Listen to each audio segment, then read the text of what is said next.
78. Poesia de Asaf.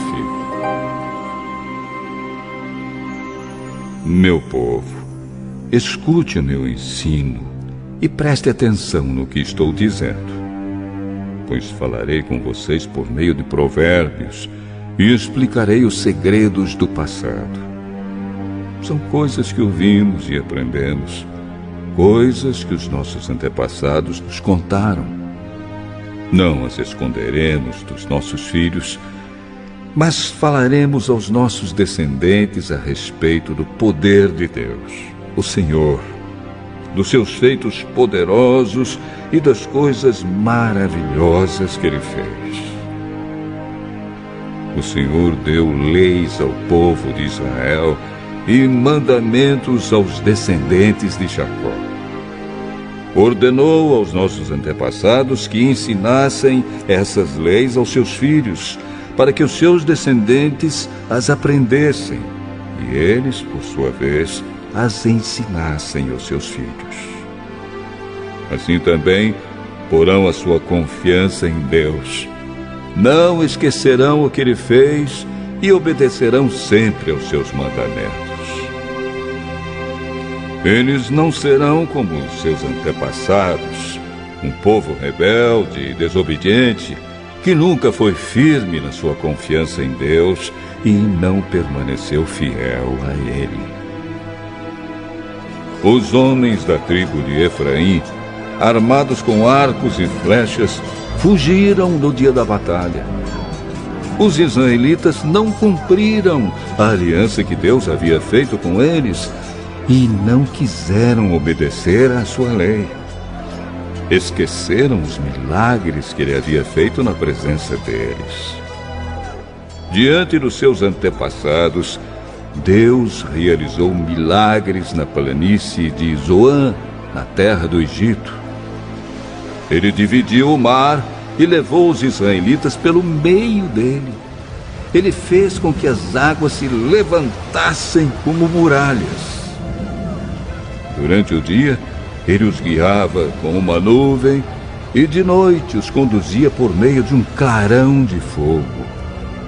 Ele partiu rochas no deserto e das profundezas da terra tirou muita água para o povo beber. Fez com que nascessem fontes na rocha e que a água corresse como um rio. Mas os nossos antepassados continuaram a pecar contra Deus. Eles se revoltaram no deserto contra o Altíssimo. De propósito, puseram Deus à prova, pedindo a comida que queriam. Falaram contra Ele, dizendo: será que Deus pode nos dar comida no deserto? É verdade que Ele partiu a rocha e que a água começou a correr como um rio.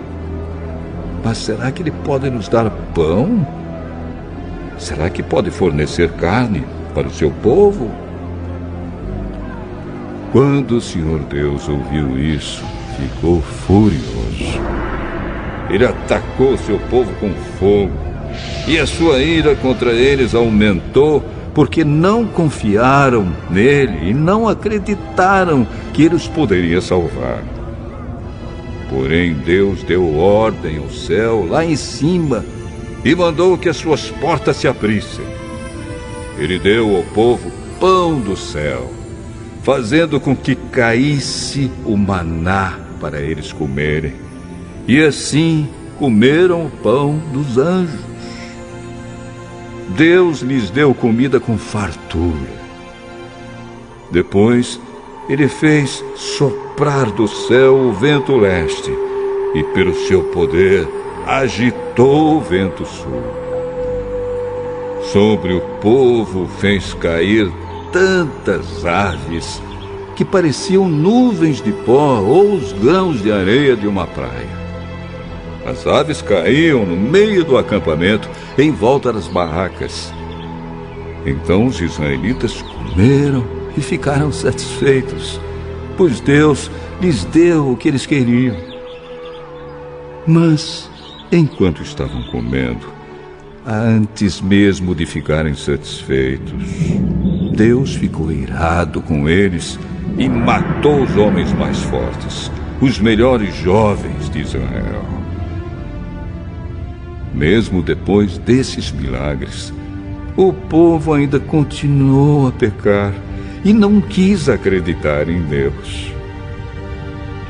Por isso, ele os destruiu como se a vida deles fosse um sopro, como um desastre que acontece de repente. Porém, quando Deus matava alguns, os que ficavam vivos voltavam para ele. Eles se arrependiam e oravam com sinceridade a ele. Eles lembravam que Deus era sua rocha.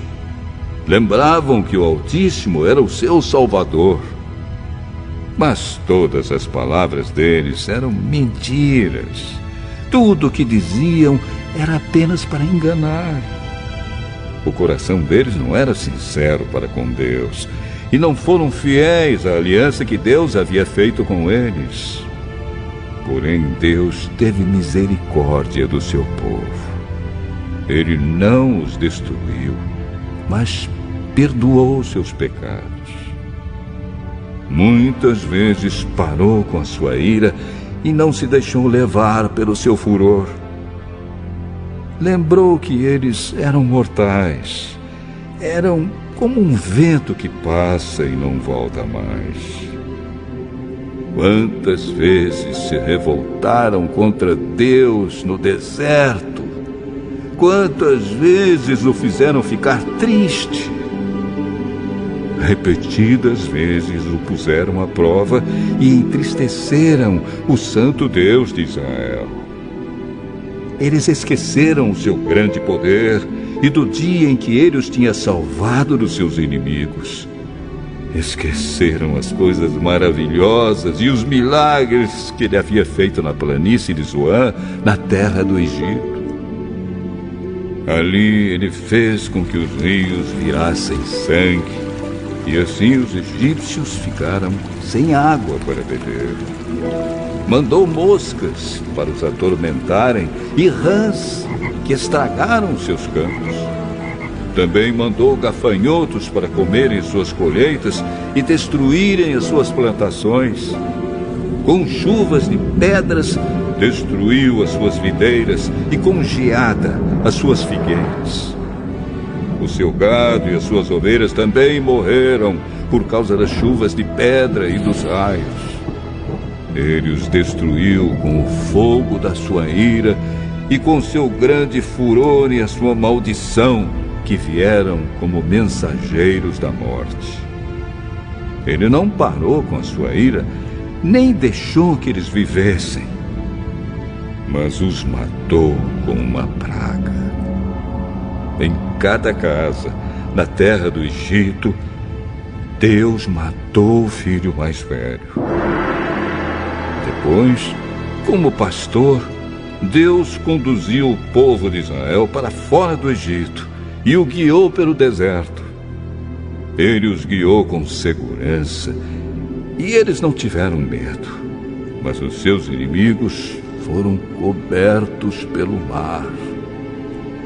Deus levou os israelitas para a terra santa dele, para as montanhas que ele mesmo conquistou. Ele expulsou os moradores daquelas terras enquanto o seu povo avançava. Repartiu as terras entre as tribos de Israel e deixou que os israelitas morassem nas casas dos seus antigos moradores. Mas os israelitas se revoltaram contra o Deus Altíssimo e o puseram à prova. Não obedeceram aos seus mandamentos e foram desleais e rebeldes com seus pais, traiçoeiros como flechas atiradas com um arco defeituoso. Eles o irritaram com seus altares pagãos e com seus ídolos. Fizeram com que ele ficasse enciumado. Quando Deus viu isso, ficou irado e rejeitou completamente o seu povo. Ele abandonou a sua tenda sagrada, que estava em Siló, a casa onde ele havia morado entre os seres humanos. Deus deixou que os inimigos tomassem a arca da aliança, que representava o seu poder e a sua glória. Ele ficou irado com o seu próprio povo e deixou que eles fossem mortos pelos inimigos. Os jovens foram mortos na guerra e as moças não tinham com quem casar. Os sacerdotes foram mortos à espada e as suas viúvas foram proibidas de chorar por eles. Então o Senhor acordou como de um sono e gritou como um homem valente, embriagado pelo vinho. Ele fez com que os seus inimigos fugissem derrotados e envergonhados para sempre. Ele rejeitou os descendentes de José, não escolheu a tribo de Efraim. Pelo contrário, escolheu a tribo de Judá, o monte Sião, que ele tanto ama. Ele construiu o seu templo parecido com a sua casa no céu e o fez firme como a terra que está segura para sempre. Então Deus escolheu o seu servo Davi. Ele o tirou do curral de ovelhas quando ainda pastoreava o rebanho. Ele o pôs como rei de Israel, como pastor do povo de Deus. Davi cuidou deles com dedicação e os dirigiu com sabedoria.